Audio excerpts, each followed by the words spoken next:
Now, I had seen this domain requested before, but I didn't really think much of it until I researched it, and now I'm thinking this one is pretty cool. We're talking about the Forge domain today.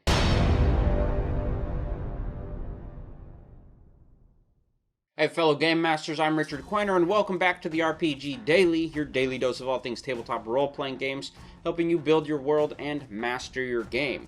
And today's video, like I said, we're talking about the Forge domain. It's kind of the opposite of death in that this domain is all about creation and building things and just kind of being cool. As always, let me know what you think of this domain in the comments below. I want to know your thoughts so we can go compare all the domains later on. So, the Forge domain is the gods who watch over the artisans and blacksmiths, whether they are humble ferriers who deal with horseshoes, or if they're the elven blacksmiths that make some of the greatest weapons in your world. The Forge domain deities are kind of watching over them and keeping an eye on things. The teachings of these Forge domain deities are often about patience and hard work, which are the things required to shape metal in the way that they need to be shaped. And the clerics of this domain will often go out in search of very powerful relics or artifacts that are related to their deities. So that right there gives you a simple mission you can tie into your character when building a Forge domain cleric. A couple deities in the Dungeons and Dragons world are Gond and the dwarven deity Moradin. In real life, we have Hephaestus and Vulcan are essentially the same deity. They're Forge domain deities. Now that we know what the Forge domain is and how it works, let's talk about the spells you get. At level 1, you're getting Identify and Searing Smite. Now, Searing Smite is generally a paladin spell, but it works well for the Forge as it allows you to deal extra damage on your melee attacks. At level 3, you get Heat Metal and Magic Weapons. We talked about Magic Weapon with the Arcana domain. Essentially, you get to imbue magic into a non-magical weapon, but Heat Metal also ties into the Forge idea as you are just heating metal, which is what you do when you're forging something. At level 5, you get Elemental Weapon and Protection from Energy. Elemental Weapon is kind of a step above Magic Weapon, allowing you to add elemental damage to your weapon when you use this spell. Basically creating not only just a magic weapon, but also one that deals elemental damage. At level 7, you get the spells Fabricate and Wall of Fire. Wall of Fire is pretty self-explanatory, it's a wall of fire, but Fabricate is an interesting one because it allows you to transmute or change an item from one object to another, if you have the raw materials that are required for that item to be created. And at level 9, you get Animate Objects and Creation. Animate Objects is also self-explanatory. You can bring to life inanimate objects. But Creation allows you to create things out of nothing for a time. You could essentially go and pull a suit of heavy armor from nothing with the Creation spell. Now that we got those spells out of the way, and you can see they all lean heavily into creation and building and using those abilities to make something. You can see that in the spell list. Now let's get into the features. Right away, you're getting an extra bonus proficiency with heavy armor.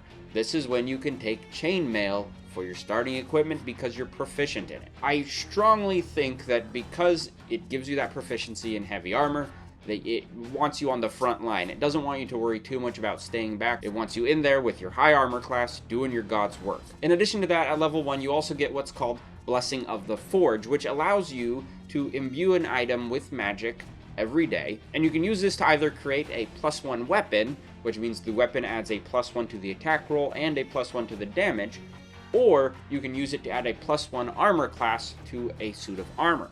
This is really cool, especially at low levels when you're not really dealing with +1 weapons that much.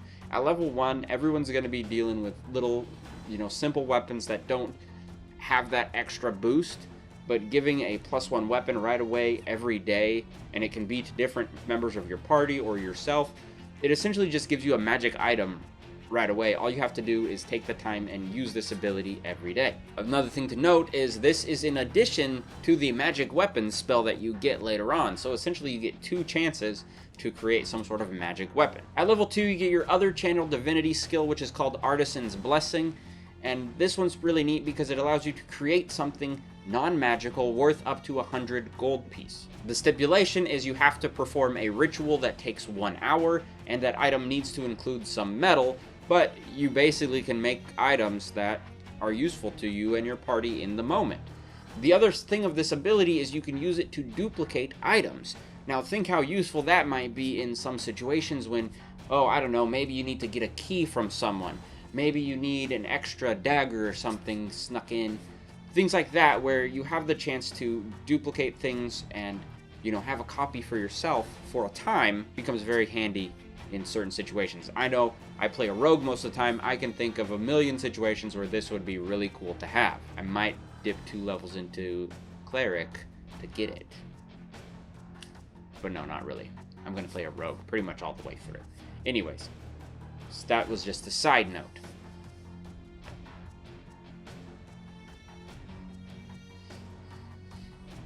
At level 6, you get the Soul of the Forge, and this strengthens your connection to the deities of the Forge. First off, giving you resistance to fire damage, which, that's pretty rad. But it also gives you a +1 armor class when wearing heavy armor, which is great because heavy armor doesn't use your dexterity modifier to enhance it. So when you're dealing with chainmail, you're kind of stuck at a certain armor class. But with this, you get an extra armor class with that. At level 8, you get a Divine Strike, which is similar to Death Domain, except this time you add fire damage to your melee attack, starting with 1d8 fire damage, and then raising it up to 2d8 fire damage at level 14. Then the last feature you get at level 17 is the Saint of Forge and Fire.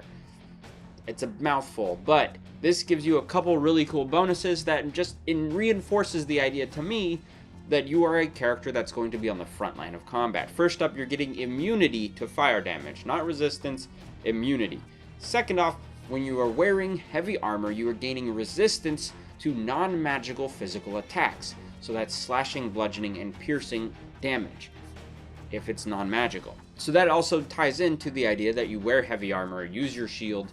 I think with that and your bonus armor class, your armor class can be right around 19, I believe, if you do that, which makes you really hard to hit already. On top of that, if you do get hit, you reduce the damage by half if it's a non-magical attack. So gives you a lot of survivability in there. I think this cleric, in terms of how to play it and how to use it, I firmly believe this is a wade into the middle of the party and start swinging around with what you got.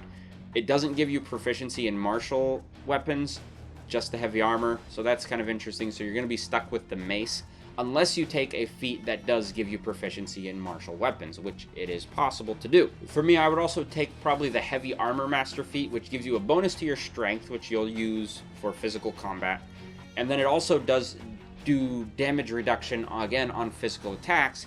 So it's similar to your level 17 Forge and Fire ability, but it comes earlier if you take the feat earlier, and it reduces them only by 3 HP, or by 3 damage, I should say. So it doesn't give you resistance to those, it just reduces it by a set number. But I still think it's pretty useful to have early on if you want to do that. Another thing, since you're in the middle of things, I think Spell Sniper won't be as useful, but Warcaster will probably be much more handy, as it allows you to cast spells in close range with a little less risk. I think that's a really good feat also if you're going to be in the thick of it. And then again, of course, Resilient feat I think could be useful for this, since you are not going to be relying on dexterity. You're doing heavy armor, it's going to slow you down, your dexterity is probably going to be crap. I'm not going to say it should be your dump stat, because I don't think it should be your dump stat, but it could be on the lower end. If you take the Resilient feat, you add a +1 to your dexterity, but then you also get your proficiency in saving throws with dexterity. Gives you a chance to be a little more survivable as you dodge things, or have to jump out of the way against things like fireballs, for example. That's kind of my idea on the Forge Cleric. I haven't played it. This is on my short list of clerics. I might take my other cleric. No, I can't do that. He's a life cleric. He has to stay a life cleric. I might make another cleric because I do like the idea of just a Forge Cleric. I think that's cool. Anyways, I've been Richard. Thanks for watching. If you like what you see on the channel, remember to hit the subscribe button and the bell icon to get notified when I upload new videos. You can also click over here to see more videos in this playlist, or over here to see what YouTube suggests you watch from my channel.